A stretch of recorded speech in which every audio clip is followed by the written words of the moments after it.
Hola, ¿qué tal? Qué gusto saludarles una vez más aquí en Contrapuesto, una producción de Grupo Multimedia, El Diario de Coahuila. Atención, amantes de la naturaleza, el día de hoy tenemos un capítulo sumamente especial que personalmente me tiene muy emocionado. El día de hoy nos acompaña Jorge Madrazo Fanti. Él es biólogo, experto en paleontología e historia natural, explorador, apasionado de la vida silvestre, que hace una gran labor para el conocimiento, la protección y la conservación de la naturaleza. Querido Jorge, bienvenido, ¿cómo estás? Muchas gracias, amigos. Muy bien, gracias. Ojalá que ustedes también se encuentren bien. Y como dice mi amigo Daniel, sigo siendo un estudiante, Ujú. pero espero algún día poder ser un gran experto en estos temas. Ahorita estoy formándome, pero para allá voy, para allá voy. Y estamos seguros que lo vas a hacer porque a pesar de que todavía te encuentras estudiando, me estabas platicando que Sí, estabas a un semestre de graduarte, a un semestre de graduarme. pero todo el conocimiento que has aprendido, que has estado adquiriendo a lo largo, no solo de la carrera, sino de tu vida, Claro, sí. con el tema de la naturaleza, el que lo compartas con nosotros a través de tus redes sociales es algo muy refrescante, muy esperanzador, porque eso nos lleva a tener un mayor conocimiento acerca de la naturaleza y al momento de conocerla podemos comprender más acerca de ella, empatizar con ella Claro. y de esa manera quererla proteger. Entonces, de entrada, felicidades por esta gran labor que haces, Jorge, y me gustaría iniciar con que nos platicaras cómo inicia tu gusto por la naturaleza. Ok, muchas gracias, Daniel. Pues mira, yo desde que era un niño y le puedes preguntar a mis hermanos, a mis abuelos o a mis amigos, siempre fui, pues, un fan, un gran fan de la naturaleza. Los baúles de juguetes que tenía en mi casa estaban llenos de animales de juguete, de dinosaurios. Mis películas favoritas también siempre tenían ese tema de dinosaurios. Este, siempre fue mi tema, ¿no? Ujú. El Museo del Desierto también fue para mí una, digamos, extensión de... Si quieres, Ah, córtale ahí. está Sí, No cortado. pasa Ok. sí, nada. si Sí. gustan, Sí. cortamos y ahí ya están las fotos. Si Gracias, quieren mi otros. Santa. Qué padre. Si quieres vuelvo a hacer la pregunta. Sí. Ok. ¿Sí? Nomás aplaude y haces la pregunta. Ok. ¿Sí?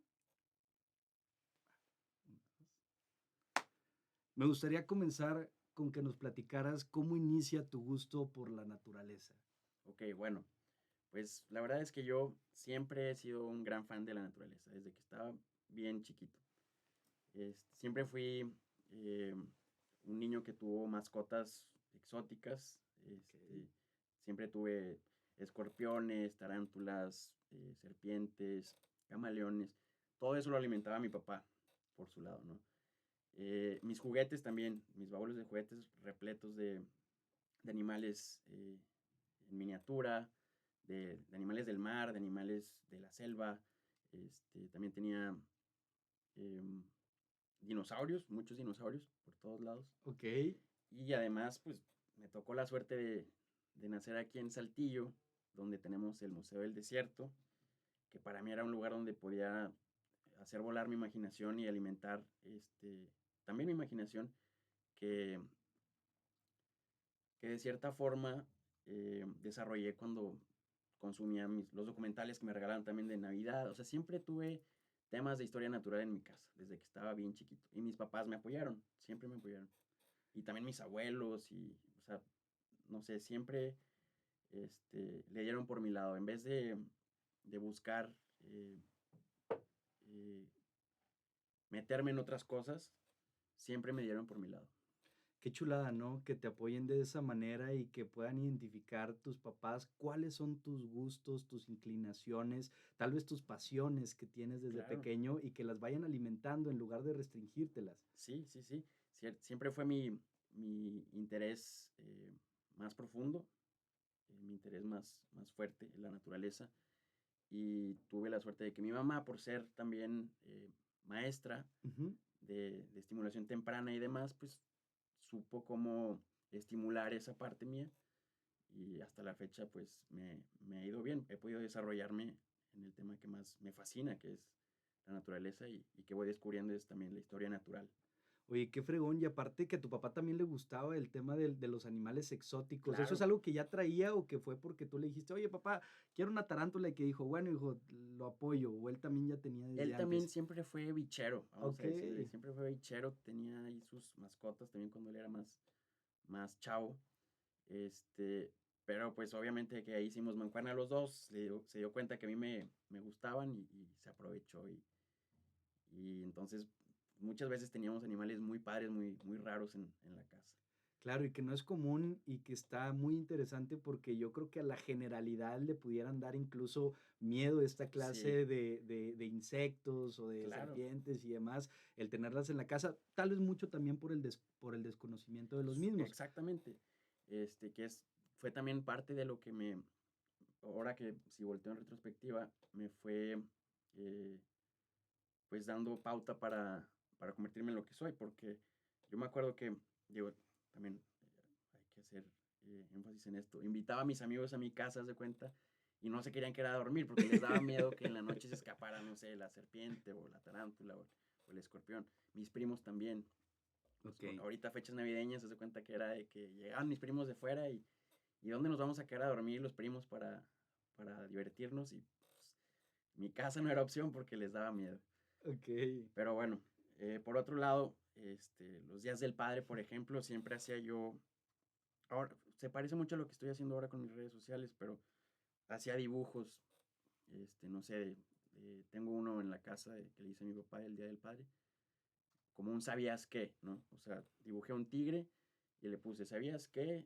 El tigre debe de comer más de, creo que eran 30 kilos de carne diarios para sobrevivir. Wow, Y ese era como mi regalo del Día del Padre para mi papá. qué fregón. Sí, tengo ahí muchos recuerdos que mi mamá también ha conservado y me doy cuenta que mi trayectoria pues es larga, es desde que estoy más niño.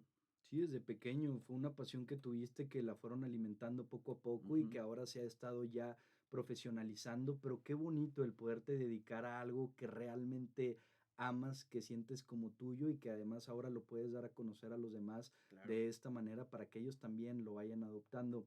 Jorge, ¿en qué Ajá, momento decides estudiar ya esta carrera? Porque una cosa es tener, no sé, las inclinaciones, los gustos, claro. pero ya en el tema de quererlo profesionalizar y más tal vez en un mundo en donde te dicen es una carrera desconocida o que Exacto. no se mueve mucho en nuestro país, oye, piénsala bien, mejor vente de contador o de abogado, no sé, ¿pasó algo así por tu Sí, mente, alguna disyuntiva de no saber si sí estudiar esto, dedicarte a otra cosa?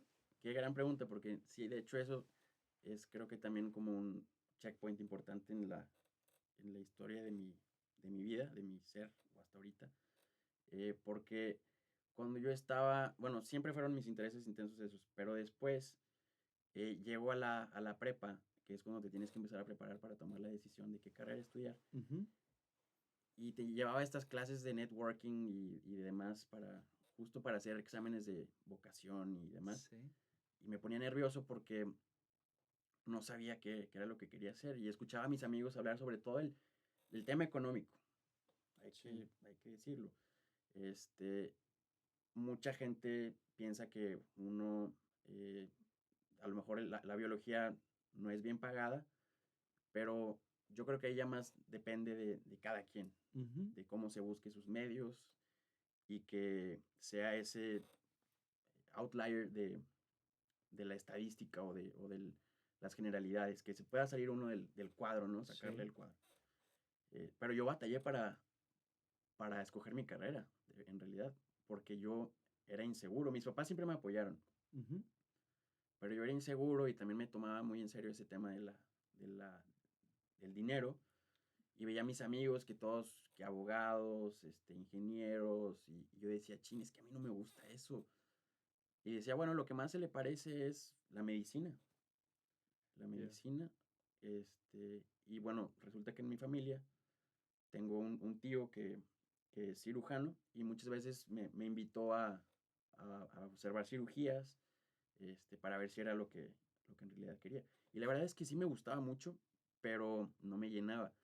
Y yo creo que no sería una persona que tuviera la vocación para estar, digo, me encanta la anatomía y demás, Ujú. pero yo no podría estar en un consultorio o adentro de un hospital. A mí me gusta mucho estar afuera en el campo, observando directamente la diversidad, la biodiversidad, los procesos de la tierra, etcétera. Pero bueno, regresando a la pregunta, porque creo que ya divagué un poquito, No, está perfecto. es que em, tomo la decisión de presentar un examen de admisión a medicina, terminando la prepa. Ok. Pero sin ganas, sin motivación, así nervioso, como sin saber a lo que me estaba, lo que estaba firmando, lo que me estaba inscribiendo, ¿no? Muy inseguro de mi decisión, no estudié para el examen de admisión, en la uni, y pues obviamente no pasé, o sea, no pude acreditar una admisión en la uni. Este, y también fue como un cáliz, porque en realidad me quería ir de intercambio. Ok. Terminé mi prepa y me fui de intercambio un año a Alemania. Me fui de au pair. Ya. Fui, batallé mucho para conseguir porque generalmente el au pair es como un trabajo para una mujer, Sí, sea más que acepten a las mujeres, mujeres, ¿no? ajá. Así es. Pero le terqué un buen rato terminando la prepa.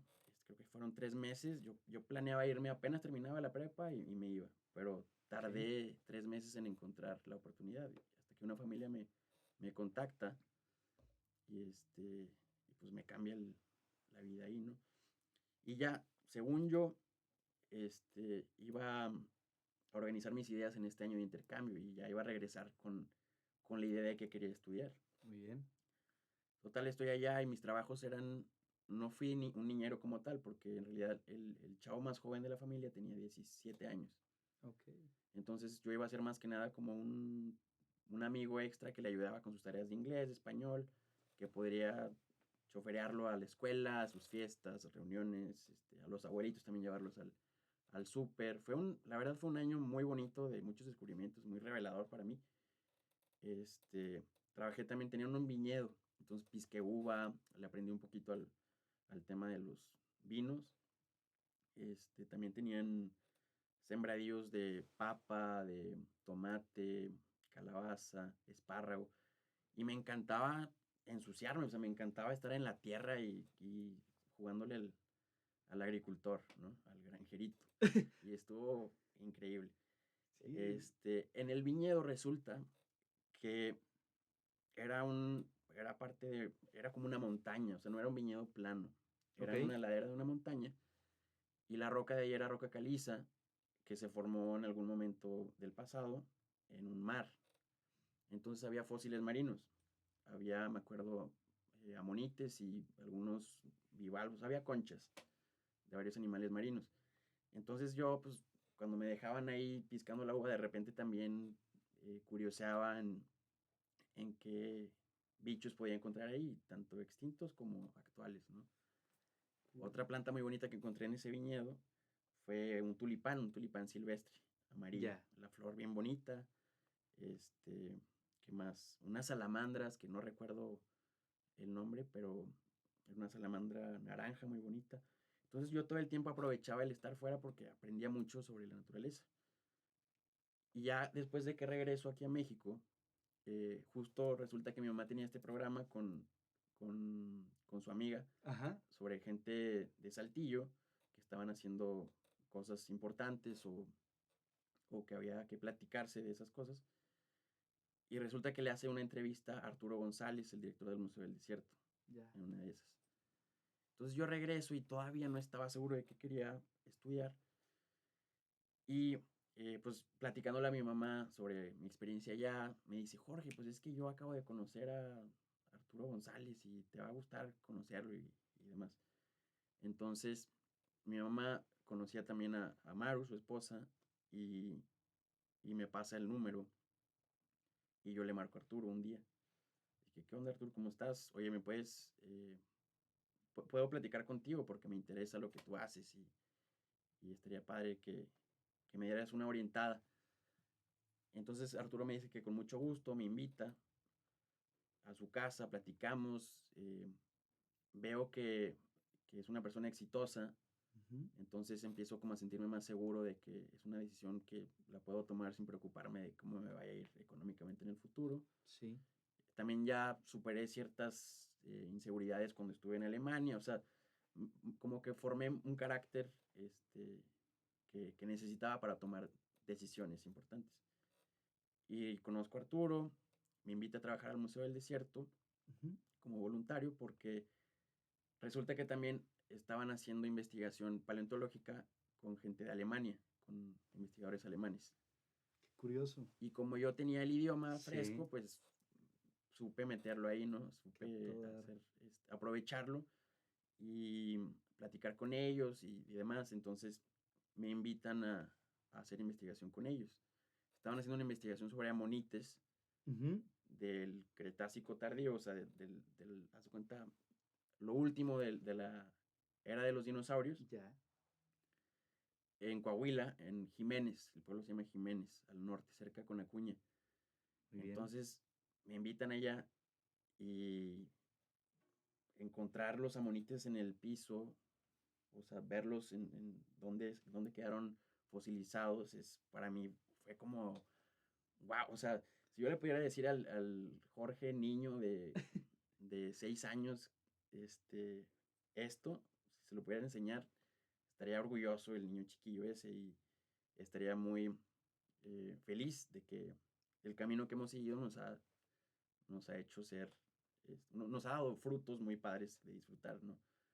Y esa es una, porque también eh, empecé a trabajar con el doctor Wade Miller y unos paleontólogos de la SEP, la maestra Rosario, Ok. el profe René Delgado, que también estaban haciendo investigación paleontológica en el museo, pero ellos con fósiles más recientes, de la edad de hielo, Ok. de la época del Pleistoceno. El Pleistoceno es como también esta última parte de la última glaciación.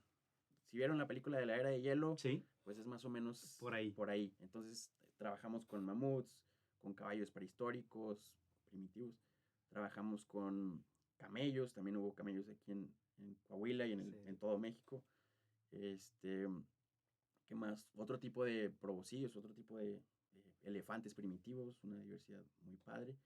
Dientes de sable, el león americano. Total, una gama gigante Sí. de biodiversidad extinta, que también me volaba la cabeza. Y con ellos tuve la oportunidad también de publicar hace poquito un artículo sobre los caballos de México, los caballos prehistóricos de México. Resulta que en la literatura se había postulado que el caballo de la edad de hielo Ujú. se extinguió hace unos 14,000 años. Pero nosotros, con unos hallazgos que hicimos acá en Cedral, en San Luis Potosí, rompimos ese récord y es algo importante porque a nivel mundial Wow. se rompe ese récord, ¿no? Entonces, como que tuve la oportunidad también por el inglés de poder, ¿Tienes buen inglés? tengo un inglés, Ok. ajá. Mis papás también me ayudaron, me inscribieron en un colegio donde pude aprender buen inglés y yo también le eché ganas, ¿verdad? Muy bien. Lo aproveché. Sí, o sea, en realidad fui usando todo lo que tuve y me he ido construyendo. Y todo esto fue antes de iniciar a estudiar Fue, la ajá, antes de carrera. iniciar la carrera. Ok. Ya después, es que también la bronca fue que em, llegué tarde de Alemania. Ah, ya. Llegué tarde y las universidades ya habían empezado sus semestres, Ujú. entonces tenía que esperarme otro semestre. Muy bien. Y Arturo me dice que debería de aplicar, bueno, que él me recomendaba o la UAM o la UNAM. Ok. Entonces yo le quería tirar a esas. Pero a la UAM ya no pude eh, aplicar porque también se me pasó la fecha. Y la UNAM no pasé. El Ok. primer examen no pasé y me faltó muy poco para pasar. Creo que me faltaban como 7 puntos para Para quedar entrar. seleccionado. Sobre todo en la facultad que yo quería entrar, Ya. que se supone que era la más padre, que no les quiero echar Tierra. tomates ni tierra a Ajá. los de la UNAM, pero eh, resulta que me fue mucho mejor porque después apliqué en la UNI, en la Autónoma de Nuevo León, que es Ajá. mi alma mater ahorita, mi casa, que siempre también me apoyó y que me educó muy bien. pues resulta que la UNAM muchas veces tenía huelgas y tenía Sí, paros de paros, clases. exactamente. Ujú. Y acá también la facilidad de la uni es que queda cerca del Museo del Desierto, entonces pude hacer todo, ¿no? O sea, pude trabajar y medio empezar a meterme en temas de investigación y además estudiar. Entonces, todo eso también creo que es una fortaleza que pude desarrollar. No, por supuesto, Jorge, de verdad que es impresionante cómo la vida nos va llevando por los caminos en Sí, los cuales que tenemos que recorrer. Cuando me estabas platicando, por supuesto que entra este momento de incertidumbre al momento de la prepa. Yo creo que muchas personas lo pasamos que no sabemos qué es lo que queremos por el tema muchas veces de la presión social sí, y el aspecto económico en donde también pues este sistema nos vende el tema de que nada más tienes que ver por el ámbito económico y hay muchas personas que sí terminan sacrificando parte de su claro, alma, parte de su pasión por irse a un trabajo que no les gusta con la promesa de que ahí les va a ir mejor económicamente. exactamente. Cuando en realidad estas carreras también que están tan estigmatizadas como que tienen los grandes sueldos como, no Ujú, sé, doctores, abogados, arquitectos y demás, pues no te garantiza tampoco una vida económicamente mucho más plena que alguien que se dedique a otras ramas que tienen este tabú de que no tienen grandes exacto, ingresos, como por ejemplo las artes, la sí, cultura y demás. La biología podría llegar a ser una de ellas, sino que al final de cuentas la vida, creo yo, puedo estar equivocado, pero se trata de hacer esto que nos gusta y que nos apasiona. Y claro, si lo hacemos con ese gusto y con esa pasión, con esas ganas, con esa energía, nuestro trabajo se va a destacar y al final de cuentas lo económico va a llegar por sí solo, claro, porque estás haciendo lo que a ti te gusta. Entonces, qué bueno que pudiste superar primero esa etapa que no es fácil, que muchas personas se quedan estancadas ahí sí, y se meten a cosas que no les gusta, pero la otra se me hace fascinante cómo desde que te fuiste a Alemania te aceptó una familia la cual tenía estos campos, estos cultivos sí, y esto que también fue alimentando esta parte que a ti te gusta de la naturaleza y que cuando regresaste tu mamá pudo platicar con el director y de ujú. esta manera pudiste tener el contacto y seguir fomentándolo hasta el punto en el que dijiste, ¿sabes qué? Si no hay de otra, ¿es esto o es ¿Es esto? esto o es esto? Y aquí andamos. Oye, y cuando entraste, Jorge, ¿qué te encontraste ya en el mundo de la biología, pudiéndole estudiar como una carrera universitaria? ¿Es parecido a lo que tú ya habías aprendido por fuera? ¿Qué se siente estar ya con maestros especializados que te están enseñando al puro 100 de qué se trata? Ok, pues en realidad fue un descubrimiento muy padre que además siento que me sirvió como ¿cómo decirlo?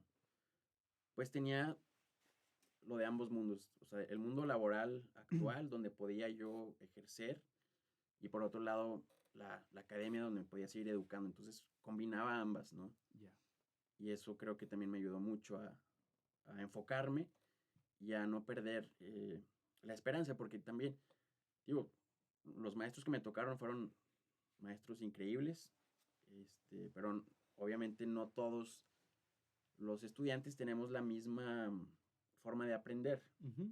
En algunas clases me fue bien, en otras me fue mal, en algunos maestros les entendí más que a otros, pero yo creo que el poder empatar ambas partes, o sea, lo que estaba haciendo en el museo y con las personas de, de la paleontología, por un lado, Sí. y con la parte de la escuela por el otro, eso siempre me mantuvo centrado, luchando también por un buen promedio, siempre con, con la mejor aptitud y con la mejor actitud de poner atención, de seguir aprendiendo. Sí. Es un campo gigante la biología. Está la paleontología, por un lado, que también me gusta mucho, que es algo que también me ha alimentado mucho. Ujú. Y por otro lado, está la biología con sus mil y un ramas, ¿no? Ok. También tuve la oportunidad de colaborar con unos de mis mejores amigos de la carrera y ahorita también de la vida. Manuel y Roberto, ellos son aracnólogos. Son aracnólogos y herpetólogos. Y también me invitaron a colaborar con ellos. Estuve trabajando un año en la Reserva de la Biosfera del Cielo, en Gómez Farías, Tamaulipas. Wow. Y ahí es como, digo, es hermoso. En realidad es bien bonito. Si algún día tienen la oportunidad de visitar esta pregón, es como una mezcla de selva con bosque, como el bosque de Arteaga, Ujú.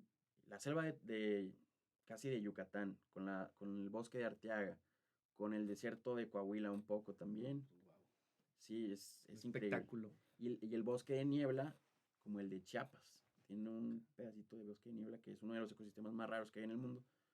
Entonces, bueno, lo que estamos haciendo es, lo que hicimos más bien, fue ver la diversidad de arácnidos que había en estos 4 ecosistemas de la Reserva de la Biosfera del Cielo.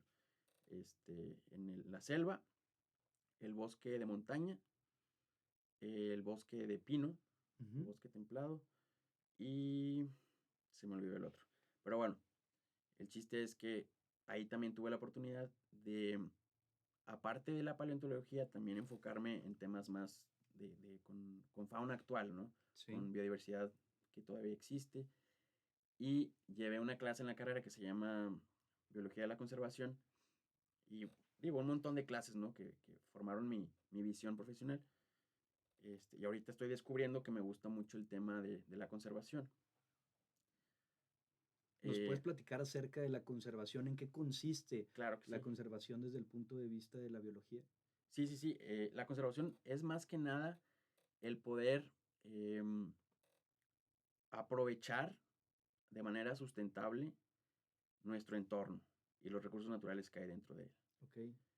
Em, y de manera sustentable es muy importante porque si no, no estás conservando, simplemente estás utilizando, ¿no? Y se acaban las cosas. Y ahí también va incluida la biodiversidad, porque la biodiversidad también la podemos aprovechar para muchas cosas. Sí. No sé, la madera, por ejemplo, ahorita que platicamos de la reserva, Ujú. me tocó ver también cómo se aprovechaba el bosque, los troncos de los árboles, parecido como aquí en Coahuila, eh, ahí por maderas, no, se llama por la Marta, Ah, muy el bien. Cerro de la Marta, Sí, el Mesa sí, de sí. las Tablas. Mesa de las tablas. Ok. También se aprovechó mucho tiempo el pino de ahí. Este, y bueno, el chiste de la conservación es más que nada aprovechar y utilizar las cosas de manera sustentable. O sea, se pueden utilizar, no es como la preservación es no se toca, Ok. se preserva, ahí se queda, ¿no? En cambio, la conservación le das un aprovechamiento, pero sustentable, para que pueda regenerarse ese recurso y poderlo seguir utilizando durante muchas generaciones. Y a mí me gusta mucho la parte de la conservación de la vida silvestre. Eh, Ahorita estoy descubriendo que muchos animales pequeñitos, entre ellos arácnidos, insectos y miriápodos y demás. Los miriápodos son estos 1000 pies, 100 pies y Ah, demás, ok. que tienen muy mala fama. Sí. O sea, la gente les tiene miedo. Y eso, digo, desde que estaba niño, ahorita que platicábamos de mis mascotas, Ujú. este, no sé de dónde vendrá. Bueno, no, sí sé de dónde viene, porque, por ejemplo, uno de mis animales favoritos es el vinagrón o el vinagrillo. Sí, que también tienen mala fama los Tienen muy mala vinagres. fama. Son arácnidos Ujú. inofensivos totalmente, Claro. que su presencia es muy buena porque gracias a ellos tenemos un ecosistema más armonioso, donde las poblaciones de otros bichitos pequeños como las cucarachas o otros animales molestos que son para nosotros Sí. se mantienen controlados. Si no hubiera vinagrillos, pues por eso hay plagas de cucarachas. Yo me acuerdo que cuando estaba chico, eh, la, la mala fama del vinagrillo era que eran venenosos y que te podían picar y te Ujú. morías. Entonces había que ahogarlos. Sí, aparte de Y- muertes muy extremas para los sí, pobres animalillos. exactamente. Y yo participé en eso ciegamente porque pues Ujú. es lo que escuchas de tus mayores, ¿no? Es el desconocimiento El que se tiene. desconocimiento. Ujú. Y volvemos a la parte de la conservación, y una parte fundamental de la conservación es poder hacer divulgación en la cual las personas generen este sentido de identidad o al menos un nivel de comprensión suficiente para que puedan entender el por qué está ese animal o esa planta ahí, de qué nos sirve. Y es que tampoco quiero sonar antropocentrista porque tampoco es por ahí. No es Ujú. como que el ser humano sea el centro de todo y todo nos tenga que servir. Sí. Nosotros somos, por definición, a lo mejor el organismo que tiene la responsabilidad de ser el gestor o el administrador del medio ambiente por nuestra inteligencia, ¿no? Ujú. Pero no significa que seamos superiores o que seamos aparte de la naturaleza. Y eh, yo, a través de lo que he estado haciendo o que estoy descubriendo que puedo hacer en las redes sociales, es buscar hacer ese enlace entre las personas que se sienten un poco alejadas o a lo mejor incluso no tienen el tiempo, porque también pasa Ujú. que la gente tiene que hacer su trabajo y tiene que hacer su vida y no siempre van a tener la disposición o el tiempo de ponerse a leer o investigar Sí, sobre su entorno, sobre la naturaleza. Y eso es totalmente entendible.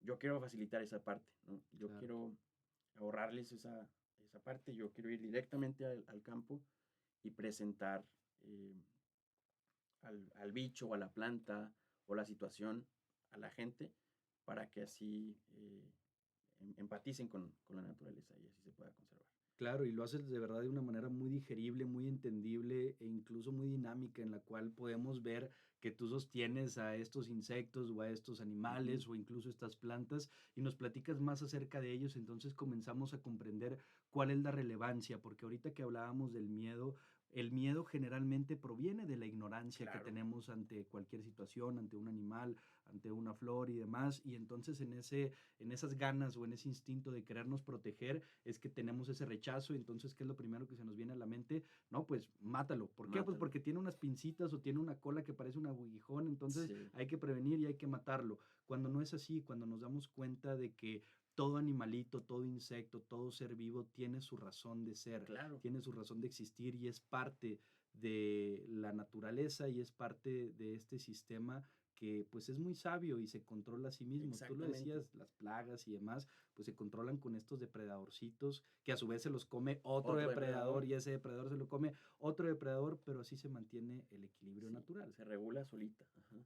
Y nosotros como seres humanos muchas veces, o la gran mayoría de las veces, hemos tomado, creo yo, este papel en el cual nos creemos amos y señores de todo lo que existe en la tierra y no nos Sí, damos cuenta de que realmente no es nuestro mundo y ellos son unos accesorios, sino que sí, somos parte de una comunidad natural y nos debemos de respetar entre todos. exactamente. Lo que decías del tema de la conservación me parece fascinante. El tema de sí, poder aprovechar lo que nos da la naturaleza, pero siempre respetándola también de una manera en la que no se vuelva una explosión de la Exacto. naturaleza y que entonces viene este desequilibrio que nos tiene pues en donde estamos ahorita. Sí, exactamente. Es algo muy bonito lo que acabas de decir y hay una diferencia muy grande entre lo que es aprovechar y explotar. Ujú. El aprovechamiento es un uso, por ejemplo, la cacería. La cacería, yo no estoy en contra de la cacería de venado o cola blanca, por ejemplo, ¿Ok? porque también ya tiene todo un sistema sustentable de aprovechamiento de este venado, ¿no? Ujú. Se caza, ese dinero bueno, se compra el cintillo, ¿no? Sí, Y se caza el venado, ese dinero entra al manejo de ese rancho, de ese ecosistema. Hay personas que están trabajando, que les beneficia de cierta forma que tú estés en la cacería, ok, porque compraste ese cintillo. También la Semarnat ahí agarra cierto ingreso para seguir con sus proyectos de conservación por otros lados. claro. Esa es una parte del aprovechamiento sustentable y de la conservación, por ejemplo. Por otro lado, tenemos el aprovechamiento de las maderas, también ya lo platiqué un poquillo. Eh, Hay otras plantas no maderables, por ejemplo, que se aprovechan. Aquí en la región, la candelilla, Ah, bastante. Que hay exactamente, comunidades enteras que viven de la candelilla. exactamente. ¿Qué pasaría si, por ejemplo, nosotros fuéramos, en vez de conservadores, eh, fuéramos mm, personas que nada más queremos preservar? Ujú. Los- la diferencia ahí radica en que un preservador no va a dejar que tú toques ese recurso y el conservador es el que, o el conservacionista, perdón, es el que te permite aprovecharlo de forma sustentable. Ok, El conservacionista le está dando la oportunidad también al ser humano de beneficiarse económicamente o comiendo de sí, esa de ese recurso, mientras que la otra persona lo único que está haciendo es como el mírame y no me toques o no sé cómo explicarlo bien, pero Sí, el ponerle tal vez una cerca, como los parques naturales exacto, que dicen, oigan, aquí nadie puede tocar, nadie puede hacer absolutamente nada, y si no, puede ser cárcel y puede ser multas exacto, enormes, y que tal vez en ciertos sectores que ya fueron muy dañados por la sociedad, pues podría estar bien durante un tiempo, pero tampoco llega a ser sostenible, tal vez el tema de la exactamente, preservación. porque ahí ya no generas ese vínculo. Ujú. Cuando tú estás aprovechándolo y si eres consciente, te das cuenta que, ok, si me lo acabo ya no voy a tener de qué comer y mi familia y demás. Pero si puedo ir y puedo tocarlo y aprovecharlo poquito y con un plan de manejo, esto puedo hacer toda una vida de esto y es bonito. Claro, En cambio, si está la cerca que tú dices de que no se puede tocar, sí. lo único que hace es que mucha gente robe o que soborne o que, ¿sabes? O sea, como que alimentas más, haces más, un mayor mal. Claro, porque digo, me imagino que con el tema de la conservación también viene que le pones un precio dentro de un marco regulado a Exacto, ese producto, y entonces la misma comunidad que está a cargo de ese producto, por ejemplo, el tema de las maderas, lo va a proteger porque exactamente, lo entonces cuida. tiene un Ujú. valor, entonces lo voy a cuidar, únicamente se pueden talar tal vez los árboles con ciertas características, Ujú. de ciertas edades o de cierto tamaño. En el tema, por ejemplo, de la cacería, la cacería regulada, pues oye, los venados nada más se pueden los machos que tengan esta edad, que ya no se pueden reproducir y que si no los Claro, aprovechas con el tema de la cacería, pues se van a morir dentro de un año tal vez. Y exactamente. si no se hace con el tema de la preservación, podría ocurrir lo que pasa, digo, todo esto estoy imaginándome, Claro, ¿verdad? claro. Podría ser lo que ocurre con la caza furtiva, en donde Exactamente. pues nadie los está cuidando porque no tienen un valor en sí mismo, entonces pues a nadie les interesa si los cazan o no, y llegan otras personas que los venden en el Mercado mercado negro. negro, y ahí es donde viene también este desequilibrio completamente, y ya comienzan a asesinar a los animales o comienzan a talar los árboles sin medida alguna de manera ilegal, y pues hay un grave problema, por ejemplo, Claro. en el Amazonas. Sí, Ok, exactamente. Ahí radica esa diferencia. Y para eso es que se tiene que generar una cultura y una conciencia más grande, ¿no? También está el tema eh, caliente en la parte de los animalistas, ¿no? sí, sí, sí, sí, Los sí. animalistas también eh, que quieren también, de cierta forma, tratar a los animales como si fueran humanos, seres humanos. Y no se puede tampoco porque ¿Tú o sea, cómo lo ves ese aspecto? Yo sé es, que es delicado, es un tema bien delicado.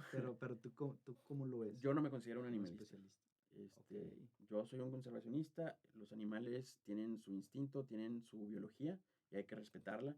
No los podemos hacer seres humanos, porque no son seres humanos. Tienen eh, una historia evolutiva detrás de millones de años o miles de años al menos, eh, que, que las convierte en lo que son a esas especies, a esos animales. sí. Cuando tú lo quieres tratar como un ser humano y le quieres dar derechos humanos, pues no entra, ¿no? O Sí, sea, una cosa es cuidarlos, protegerlos exactamente, para conservarlos, tratarlos con dignidad o con respeto, pues el no maltratarlos, por ejemplo, que también se sí, puede ver mucho, pero la otra cosa ya es tal vez irte al otro extremo. Y se me hace curioso porque he escuchado ahorita a ti que le sabes al tema, pero también pues el clásico, el famosísimo encantador de perros, que es un especialista ok, completamente y que hablaba también César. acerca de este Ujú. tema, de que no es sano incluso para los propios perritos o a los animales en general, el tratar de humanizarlos, pues pierden también parte de su identidad y esto les genera problemas. Claro, sí, ansiedad depresiones, etcétera. Todo eso radica de que nosotros queramos tratar en este caso a los perros como humanos. No son humanos, no se les puede tratar como humanos. Yo creo que, bueno, si nos remontamos un poquito, creo que son 40.000 años o una cifra aproximada de cuando empezó la domesticación del perro Ujú. por el hombre. Creo que fue en Asia, Ok, donde se tiene el registro más antiguo de un perro domesticado. Aquí en México también es interesante mencionar que el registro más viejo es ahí en San Luis Potosí, del perro doméstico. ya, ok. Sí, también Gran dato. gran dato. Sí, como unos 30,000 años, o por ahí está rondando. Los arqueólogos le saben más. Pero tenemos una historia bonita e interesante, coevolucionando el hombre y el perro, pero no podemos otra vez tratar de hacer a un perro humano. Ya. Ellos se van desarrollando al lado nuestro, pero no para convertirse en humanos, sino seguir siendo perros a lo largo de esta trayectoria que queda todavía de evolución y que faltan muchos años, ¿no? Claro. Ese es un tema de la conservación también. O sea, es un... Sí, es un campo muy amplio. Exactamente, Sí, donde con hay... muchas aristas. Exacto. Y hay conflicto en muchas zonas y empieza también el tema de la ética. Sí. Para eso entra también la bioética. Bioética es otra materia que también juega con esas em, preguntas y esas temáticas. Está también, por ejemplo, la parte de la ingeniería genética. También te metes con esos temas. Claro. Había un artista muy famoso que se llama Eduardo Kac. Ok. No me acuerdo si era de Sudamérica, pero el chiste es que él, con la ingeniería genética, empezó a hacer bioarte. Él le llamaba bioarte. Y una de sus creaciones más famosas era el conejo fosforescente. Jugó con los genes del conejo y le dio pelo fosforescente, como de pelota de tenis, Ya. recién abierta. ¿Y eso no entra en un conflicto con la bioética, por ejemplo? Sí, ya se dejó de hacer. Ok. Y bueno, ahí ya te metes en temas bien complejos de Sí. qué va a pasar, por ejemplo, cuando ya queramos mejorar al ser humano. Sí, que es un tema que está sobre la mesa Sí. también, digo, y que sí se ha podido frenar, pero que en algún momento va a estar otra vez de que, oigan, ¿saben qué? Pues yo quiero que mi hijo tenga ciertas características y pues así, Sí. digo, de que se puede hacer, se podría llegar a hacer. Incluso eso en un también momento. tiene algo de injerencia en la conservación. Ok. Entonces sí es un tema muy amplio, pero mi parte principal es el que quiero lograr que mucha gente se sienta identificada con su entorno, Sí. que como tú dices, pierde ese miedo o esa desinformación incluso. También hay mucha desinformación. Sí. Hay un personaje ahorita también que es famoso, que estuvo haciendo muy buen trabajo al principio, pero después empezó ahí a desinformar. Sí, creo que hace me hablas, sí. Sí. Sí, que en programas de Sí, televisión y todo, y que agarró esta bandera y al principio estuvo muy padre exacto. porque estaba dando a conocer acerca de la vida silvestre, pero luego ya también Se metieron ahí temas más de polémica, incluso políticos y Sí. demás que fueron desvirtuando tal vez la causa. Sí, yo a él lo seguía mucho, por ejemplo, Sí. hasta que empezó a pasar esa parte, ¿no? Entonces, yo lo que quiero hacer es intentar seguir parecido a lo que él estaba haciendo, pero de una forma más integradora, ¿no? Y sobre todo con mi región. Yo le tengo mucho Sí, corazón aquí al desierto chihuahuense y a la parte de Coahuila, claro. a sus sierras, en la Sierra de Arteaga, que también tenemos que hacer algo para cuidarla. Digo, no sé si a ustedes les guste hacer hiking o demás en el Cerro de la Sí. Marta, allá por las zonas de Monterreal. Todo eso está ahorita en mucho riesgo, en realidad. Llevé una clase que me gustó mucho en la carrera que se llamaba Manejo de Recursos Vegetales. Ok. Y mi maestra, que ahorita está haciendo su doctorado en Harvard, eh, hizo mucho trabajo aquí, sobre todo con especies de pinos, de árboles de pino, que forman una parte importante de la configuración natural de los ecosistemas de bosque que tenemos aquí en Coahuila. Y ella nos enseñó a hacer proyecciones climáticas. Ok. Con sistemas de información geográfico en la computadora, tipo así como el Google Earth y como pues mapas de climas y Sí. demás. Y me acuerdo que yo para un proyecto, digo, yo no fui el mejor en esa clase, pero aprendí muchísimo. Hice un proyecto en el cual hice una proyección climática sobre qué va a pasar con el Cerro de la Marta y con los bosques templados de Coahuila. ¿Y qué te daba? Y pues, está muy feo. A 30 y a 50 años. Hicimos proyecciones a 10 años, a 30 y luego a 50. Ok. Entonces eran mapas diferentes, 3 mapas. A 10 años se empieza a notar bueno, ahorita ya se ve el deterioro, Ujú. y sobre todo con los incendios y demás, pero en 30 y en 50 años, esos bosques templados que tanto presumimos de la Sierra de Arteaga, Ujú. que incluso filósofos importantes también han mencionado que se parecen mucho a los Alpes y demás, que Sí. sí, que en realidad sí, porque viene siendo de la misma, tienen la misma edad que esos Ok. bosques y tienen la misma, bueno, no la misma diversidad, pero más o menos la misma historia. Parecido. Ajá. Todo eso está en mucho riesgo. Eso se va a sustituir pues, por otro tipo de ecosistemas. Ok.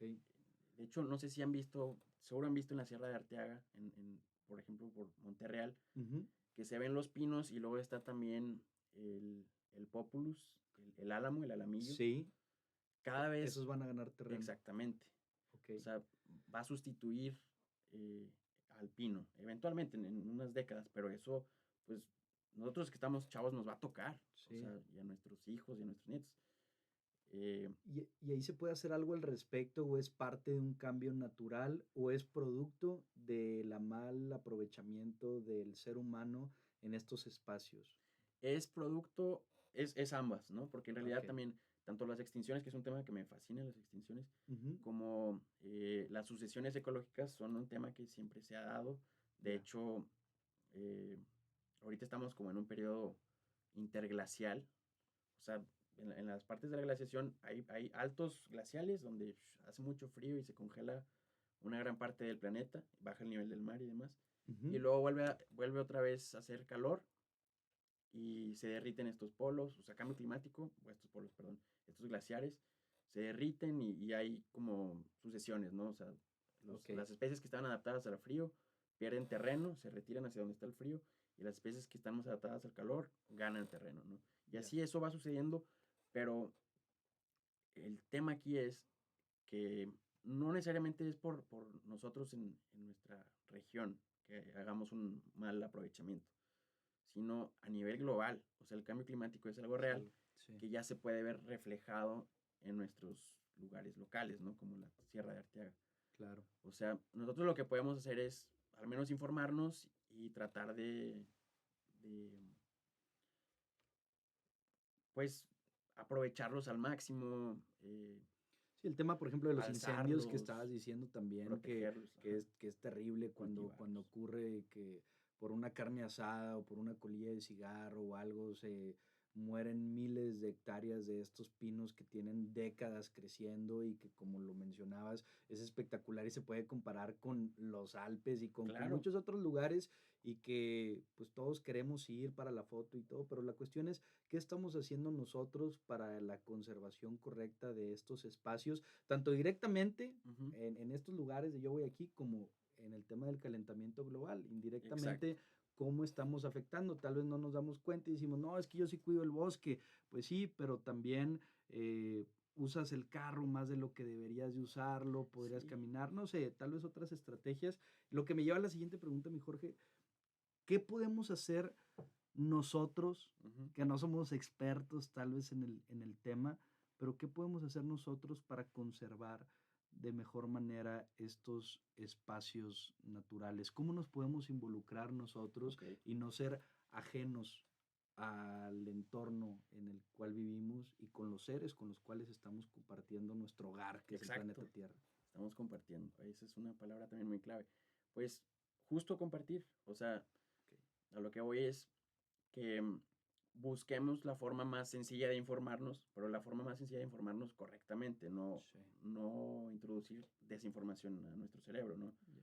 Y compartir con personas que sí saben un poco, darles el espacio para poder expresarse o informar a más personas, porque muchas veces pasa que no sé si vieron la película de Don't Look Up, Sí, pues sí, es sí, sí, sí, parecido, sí, ¿no? Que sí. muchas veces a los científicos la gente no los toma muy en serio, Sí, está cañón no les eso. hacen caso o quedan como en segundo plano Ujú. y no sé, y en primer plano quedan cosas que pueden ser muy absurdas como chismes que no valen mucho la pena. No ahorita, porque digo, obviamente a lo mejor a muchas personas le puede parecer muy importante la vida de alguna celebridad y demás, pero también hay que tomar en cuenta que nuestro planeta ahorita ocupa que le pongamos atención, que le Claro. echemos un ojito para ver cómo está y qué podemos hacer para poder cambiar, ¿no? Y ayudarlo. Y bueno, esa es otra. Este, apoyar a las personas que tienen iniciativas de conservación, como por ejemplo las personas de Amigos de la Sierra, apoya tu bosque local, Ya. o involucrarse con personas locales que ya tienen alguna visión de cómo ayudar, ¿no? Esa es otra parte fundamental.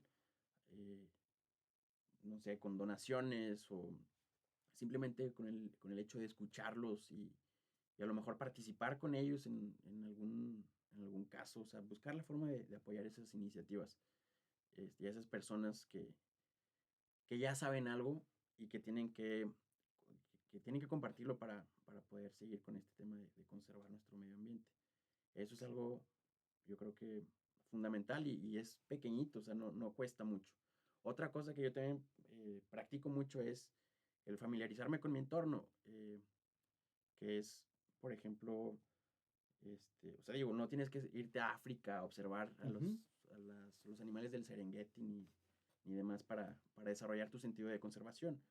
Tu sentido de conservación lo puedes hacer desde tu casa, desde que tú te vas a tu rancho o a la cabaña o demás, Sí. y te tomas un ratito para apreciar tu paisaje y todos los elementos que lo configuran y lo conforman. Desde los animales, las plantas, ver un poquito ahí los ciclos, ¿no? O sea, no sé, si vas en otoño va a ser diferente a cuando vas en primavera, ver las flores. Y si te gusta una, pues tomarle foto, interesarte. Si ves un animal, no tenerle miedo y como tú decías, que tu primer acto no sea el matarlo.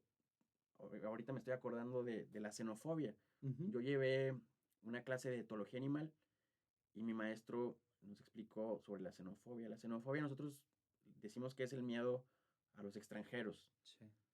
Y muchas veces pensamos a manera política, ¿no? Cuando estás en tu país y llega una persona de otro país y eres xenófobo porque le tienes miedo y no sabes qué va a pasar. Ujú. Pero en realidad la xenofobia puede tener otro significado que es simplemente miedo a lo desconocido. Y Exactamente. cuando algo es desconocido, no sé, como una serpiente, porque también hemos escuchado historias de generaciones de muchos de nuestros ancestros, de que las serpientes son malas, pero generalizan un chorro.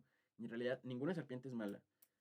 También a mí me gusta mucho defender a las serpientes. Ujú. Es otros bichos que también ocupan ahí una mano porque a lo mejor no tienen el estándar de la belleza, ¿no? De ser bonitas y además Sí. tienen todavía encima la mala fama de que te pican, que además no se dice pican, muerden, Muerde. ¿no? Ujú. O sea, tienen un montón de mitos que las difaman, las lagartijas. Son bien bonitos todos esos animales. Sí.